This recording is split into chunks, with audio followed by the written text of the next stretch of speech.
बिस्मिल्लाहिर्रहमानिर्रहीम रबिशरहली सदरी वयसिरली अमरी वाहलुल उक़दतम मिन लिसानी यफ़क़हू क़ौली rabbi ज़िदनी इल्मा। My dear students of class 8, अस्सलामु अलैकुम, hoping you to be fine. Dear students, हमने अपने पिछले लेक्चर में डिस्टेंस और डिस्प्लेसमेंट का डिफरेंस किया था।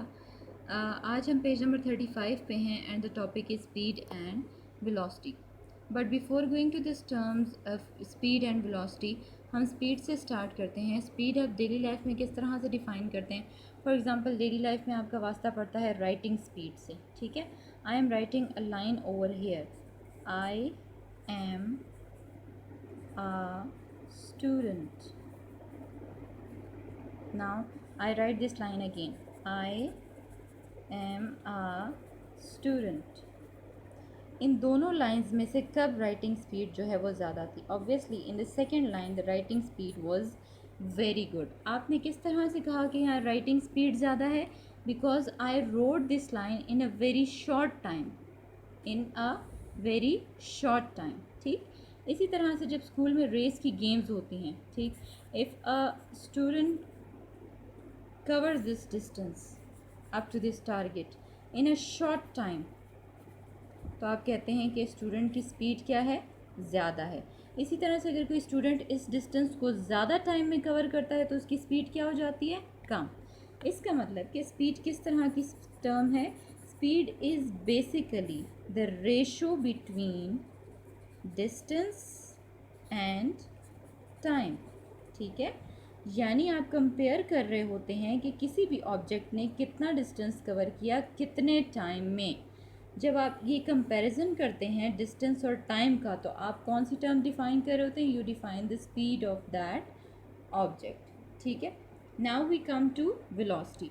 अगर आप कहते हैं कि लेट्स सपोज आप कहते हैं कि एक कार है, कार की स्पीड है 40 किलोमीटर पर आवर, यानी कार ने डिस्टेंस कवर किया 40 किलोमीटर कितने टाइम में? 1 आवर में। तो ये आपने कार की क्या बताई? स्पीड। लेकिन अगर आप साथ में ये मेंशन कर देते हैं कि car covered the distance in east direction, या आप ईस्ट डायरेक्शन नहीं कहते, आप सिर्फ ये मेंशन कर देते हैं car covered the distance in a straight line. अब आपने स्पीड के साथ क्या मेंशन कर दी? उसकी डायरेक्शन भी मेंशन कर दी। जब भी आप स्पीड के साथ डायरेक्शन मेंशन कर देते हैं तो एक नई टर्म सामने आती है which is known as velocity. Velocity is basically comparison between displacement and time. यानी जब आप किसी भी ऑब्जेक्ट का डिस्टेंस बताते हैं और उसके साथ उसकी डायरेक्शन भी बताते हैं, उसको कंपेयर करते हैं टाइम के साथ, तो you define a new term which is known as velocity, ठीक है। डिफरेंस क्या हुआ? स्पीड में आप कंपेयर कर रहे होते हैं सिंपली डिस्टेंस को, चाहे वो किसी भी डायरेक्शन में कवर करे। वेलोसिटी में आप डिस्प्लेसमेंट को बॉदर कर रहे होते हैं, यानी बॉडी ने डिस्टेंस कवर किया, किस डायरेक्शन में कवर किया और कितने टाइम में कवर किया। डिस्टेंस कवर किया 40 किलोमीटर कितने टाइम में? 1 आवर में। तो ये आपने कार की क्या बताई? स्पीड। लेकिन अगर आप साथ में ये मेंशन कर देते हैं कि car covered the distance in east direction, या आप ईस्ट डायरेक्शन नहीं कहते, आप सिर्फ ये मेंशन कर देते हैं car covered the distance in a straight line. अब आपने स्पीड के साथ क्या मेंशन कर दी? उसकी डायरेक्शन भी मेंशन कर दी। जब भी आप स्पीड के साथ डायरेक्शन मेंशन कर देते हैं तो एक नई टर्म सामने आती है which is known as velocity. Velocity is basically comparison between displacement and time. यानी जब आप किसी भी ऑब्जेक्ट का डिस्टेंस बताते हैं और उसके साथ उसकी डायरेक्शन भी बताते हैं, उसको कंपेयर करते हैं टाइम के साथ, तो you define a new term which is known as velocity, ठीक है। डिफरेंस क्या हुआ? स्पीड में आप कंपेयर कर रहे होते हैं सिंपली डिस्टेंस को, चाहे वो किसी भी डायरेक्शन में कवर करे। वेलोसिटी में आप डिस्प्लेसमेंट को बॉदर कर रहे होते हैं, यानी बॉडी ने डिस्टेंस कवर किया, किस डायरेक्शन में कवर किया और कितने टाइम में कवर किया। ओके स्टूडेंट्स, अब हम इसको बुक से भी रीड कर लेते हैं, उसके बाद हम इन दोनों का कंपैरिजन भी लिखेंगे। Speed and velocity. What information do we get by knowing the speed of a moving object? जब हमें किसी चीज़ की स्पीड पता चल जाती है तो इससे हमें क्या इन्फॉर्मेशन पता चलती है? इस एग्जांपल में देख लें, falcon can fly at a speed of 200 kilometre per hour. किस तरह से ये लिखा गया? 200 किलोमीटर पर आर, आर के ऊपर यहाँ -1 है। -1 का क्या मतलब है कि ये इस तरह से है किलोमीटर पर आर, यानी ये जो फैल्कन बर्ड है it covers a distance of 200 kilometre in 1 hour. तो स्पीड से हमें किसी भी ऑब्जेक्ट का डिस्टेंस भी पता चलता है और टाइम टेकन भी। Speed of an object is the rate, यानी आप टाइम से कंपेयर करते हैं। जब भी रेट का वर्ड आए बेटा तो आप किसी भी एक चीज़ से कंपेयर कर रहे होते हैं। Eight which it is moving, in other words the distance moved by an object in unit time is its speed. The distance covered by an object in unit time. Unit time का क्या मतलब है, या तो आप 1 second की बात कर रहे हैं या you are talking about 1 hour और 1 डे और 1 year. The distance covered by an object in unit time is called its speed. जैसे मैंने अभी आपको डिफाइन किया कि speed is equals to distance by the time. Now we come to the formula. Here we have speed is equals to distance covered by time taken। और यहाँ से हम distance अगर निकालना चाहें तो फॉर्मूला किस तरह से हो जाएगा, डिस्टेंस यहीं पे रख दें, स्पीड यहाँ, टाइम यहाँ मल्टीप्लाई हो गया, distance is equals to speed into time. Distance के लिए सिंबल क्या होता है s, स्पीड के लिए v और टाइम के लिए t। This was given in the chapter number 1 कि स्पीड का सिंबल क्या होता है v। Here s is the distance covered by object, v is the speed, t is the time taken by it। distance is a scalar quantity क्योंकि आप इसमें कोई direction mention नहीं करते। therefore speed is also a scalar quantity। क्योंकि speed depend करता है distance के ऊपर, डिस्टेंस स्केलर है, इसमें डायरेक्शन नहीं होती, तो speed is also scalar. SI unit of speed is metre per second. देखिए बेटा डिस्टेंस का यूनिट हो गया मीटर, टाइम का हो गया सेकेंड, तो स्पीड का यूनिट क्या हुआ metre per second, metre per second. यहाँ हम इस फॉर्मूला को लिख भी लेते हैं। स्पीड क्या है, speed is distance by time. Speed का क्या होता है सिंबल v, डिस्टेंस के लिए होता है s, टाइम के लिए होता है t। अगर इसी फार्मूला से आपने डिस्टेंस निकालना हो तो क्रॉस मल्टीप्लाई कर लेंगे, v into t is equals to s। अब आप इसको रीअरेंज कर लें, s is equals to v into t. तो एक ही फार्मूला से हमने स्पीड भी निकाल ली और डिस्टेंस भी। स्पीड का हम यूनिट कैसे निकालेंगे, speed is equals to distance by time. Distance का यूनिट होता है मीटर, टाइम का यूनिट होता है सेकेंड, स्टैंडर्ड यूनिट। तो डिस्टेंस का यूनिट क्या बन गया metre per second, and it is written as metre per second.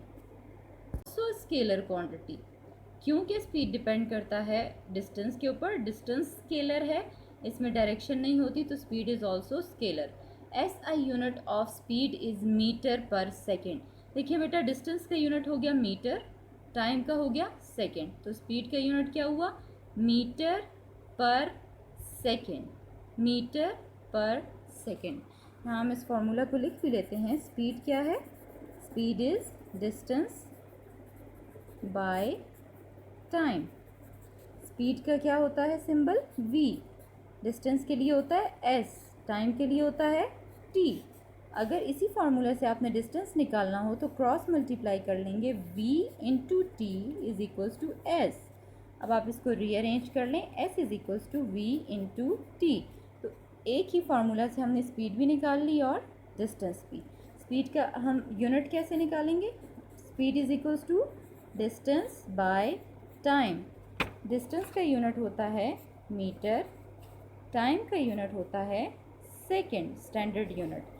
तो डिस्टेंस का यूनिट क्या बन गया metre per second, and it is written as metre per second. Okay, now we come to the term velocity. Velocity में जैसे मैंने अभी आपको समझाया कि velocity is equals to displacement by time, और डिस्प्लेसमेंट किस पे डिपेंड करता है, डिस्टेंस पे और डायरेक्शन पे। तो जब हमें किसी चीज़ की वेलोसिटी पता चल जाती है तो हमें 3 चीज़ें पता चल गई, एक उसका distance, direction and the time taken.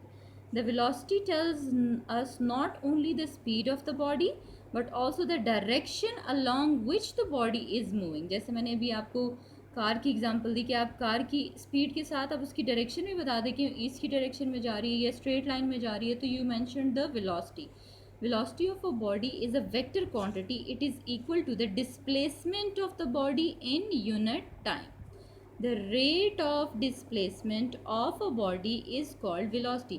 जब rate यहाँ पे mention हो गया तो अब आप unit time लिखें या ना लिखें, इससे फ़र्क नहीं पड़ता, ठीक है। The rate of displacement of a body is called its velocity. Velocity is equals to displacement by time taken. Velocity के लिए बेटा देखिए यहाँ सिंबल v तो लिखा हुआ है but it is bold.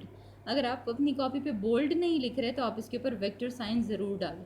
Displacement का सिंबल होता है d, बोल्ड d लिख दें या फिर d के ऊपर वेक्टर साइन डाल दें। Time is a scalar quantity, इसलिए यहाँ पे आ गया सिंपल t।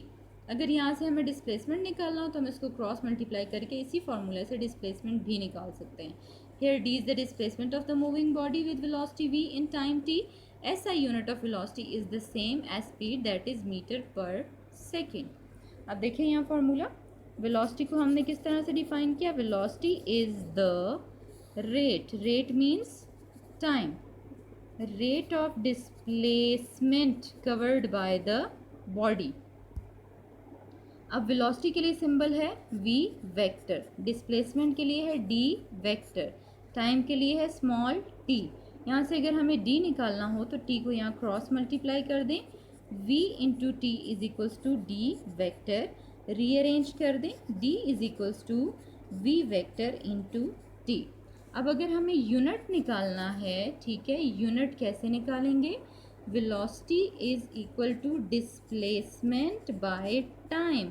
यूनिट यानी हम इसको किस चीज़ में मैयर करेंगे, किस तरह से मैयर करेंगे।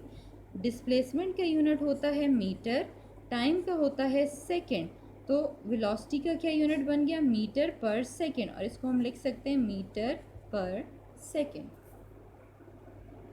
अब इसी क्वेश्चन ये पेपर में आता है आपका डिफरेंस की फॉर्म में। अब क्वेश्चन आप क्या लिखेंगे, differentiate between speed and velocity to d vector, rearrange कर दें, d is equals to v vector into t. अब अगर हमें यूनिट निकालना है, ठीक है, यूनिट कैसे निकालेंगे। Velocity is equal to displacement by time. Unit यानी हम इसको किस चीज़ में मैयर करेंगे, किस तरह से मैयर करेंगे। डिस्प्लेसमेंट का यूनिट होता है मीटर, टाइम का होता है सेकेंड, तो वेलोसिटी का क्या यूनिट बन गया, मीटर पर सेकेंड, और इसको हम लिख सकते हैं मीटर पर सेकेंड। अब इसी क्वेश्चन ये पेपर में आता है आपका डिफरेंस की फॉर्म में। अब क्वेश्चन आप क्या लिखेंगे, differentiate between speed and velocity.